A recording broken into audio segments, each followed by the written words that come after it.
I am planning myself a trip to France. My favorite French food is mushroom bisque under a puff pastry dome. It presents so beautifully.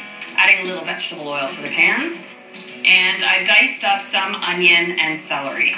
And I'm just looking to sweat those vegetables, just to soften them up until the onions go translucent. A bisque refers to anything that might have a tomato product or a red color. But the common understanding now of the term bisque is a wider definition referring to any pureed and smooth soup.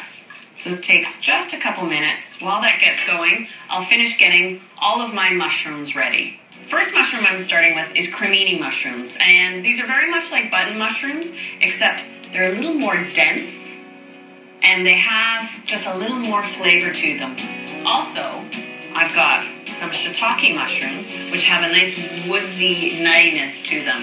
You can't eat the stems, so you simply pull them off. The stem stays sort of stringy and woody, and it never really cooks down, so you don't eat the stems. Cut the shiitakes into quarters.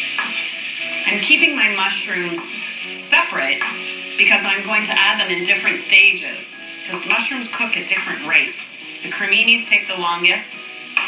The shiitakes, not quite as long. And then my last mushroom to add, which has a mild, delicate flavor, is the oyster mushroom. And this you don't even have to cut. I'll just tear them as I add them to the pot. But they wilt and melt down in no time, so they'll be my last addition. Before I add the mushrooms, clove of garlic,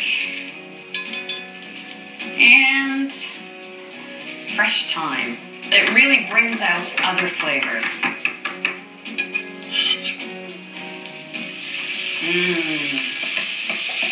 Smells good, and I haven't even added the mushrooms.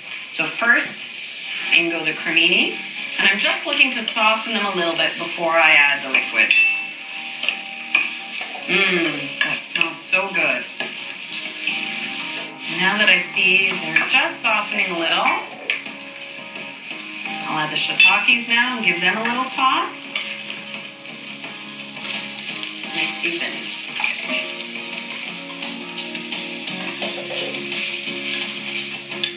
Just season a little bit as I go.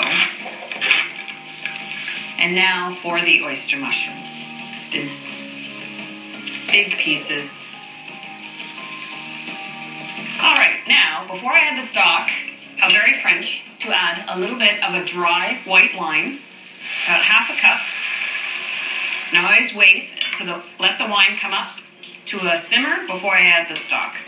Okay, I'm simmering, so now I can add chicken stock, about 2 cups worth of chicken stock. Here we go. Now I can turn the heat up, and to actually give the pureed soup some body or structure, I've got a little bit of diced potato, and I've diced it rather small, and this will only take about 20 minutes. I'll cover it loosely and cook it until the potato is tender. That smells so good. The soup should be ready, and it's only the potato that I have to check. Just make sure it's nice and soft, which it is, and now I'll just puree it.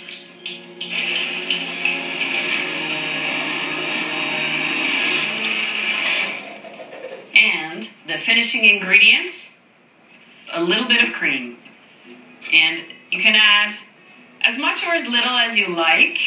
So just a touch can even smooth it out and add that little richness. So now I need to cool it down because I have to cover it with the puff pastry, and I can't do it with the soup hot, otherwise I'll actually melt the puff pastry while I'm trying to work with it. So it's easiest first, of course, to transfer it from the hot to a cool bowl, but because I don't want to put a hot pot of soup in the refrigerator right away, I have a great trick. A frozen water bottle that's been cleaned, have the label removed, makes easy work of this.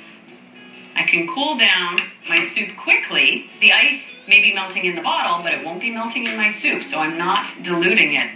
And in just a matter of a few minutes, this soup will be cool enough to put it in the fridge. And once it's cooled, I can top it with the puff pastry.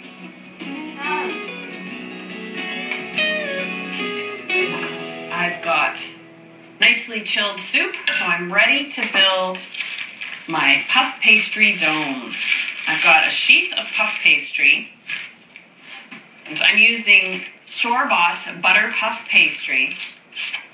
You want to cut a puff pastry disc that is bigger than the size of the bowl itself. That way it hangs over the edge of the bowl, so this should work well to trace. And you can pick up a nice square of marble tile at a hardware store.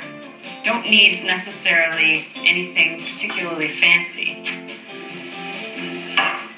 Just rolling each square out, making sure it is about the circumference of the bowl. Just simply trace. And then now to portion up the soup. I'll fill it up about 3/4 full. There we go. Now, to have the puff pastry stick onto the bowl, I like to brush a little bit of egg wash on the side, just so it is secure.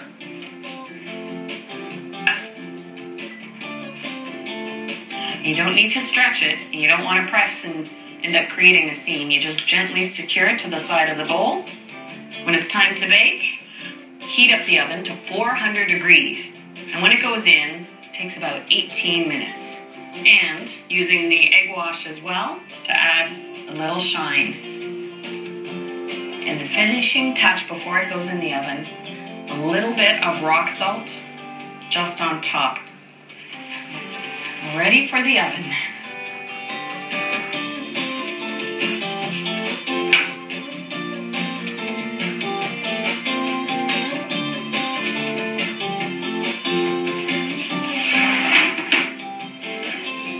Now, talk about serving soup with style. Isn't that stunning? The puff pastry sort of becomes a crouton.